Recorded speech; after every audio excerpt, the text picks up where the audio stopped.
মিষ্টি দ্রব্যর পাশাপাশি ঈদের দিন খেজুরটাও খাওয়া আমাদের সুন্নত। পায়েসটা হয়ে গেছে, এখন রেডি করে নিচ্ছি। এখন কাজু বাদাম, পেস্তা বাদাম, কিশমিশ দিয়ে ডেকোরেশন করলে আরও ভালো লাগবে, আর ফ্রিজে রেখে যদি আরও খাই আরও ভালো লাগবে। একটা একটা করে রেডি করে নিতেছি সব মিষ্টি দ্রব্য, কারণ আর মিষ্টি না খেলে কি হয় বলেন। হয়ে গেল ডাবের পুডিং। একটা একটা করে সমস্ত আইটেমগুলি তৈরি করে নিলাম। একদম সুন্দর সেট হয়ে গেছে।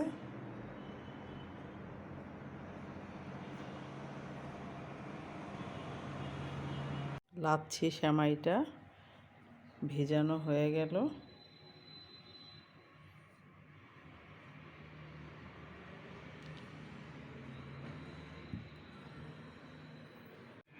শুধু জর্দা পায়েস আর সেমাই হবে, তার সাথে কি একটু নুডলস হবে না? তো একটু নুডলসটাও করে নিলাম।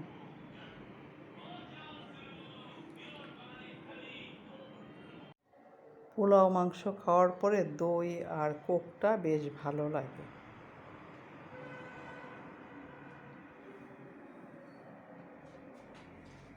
তার সাথে মিষ্টিটাও ভালো লাগে।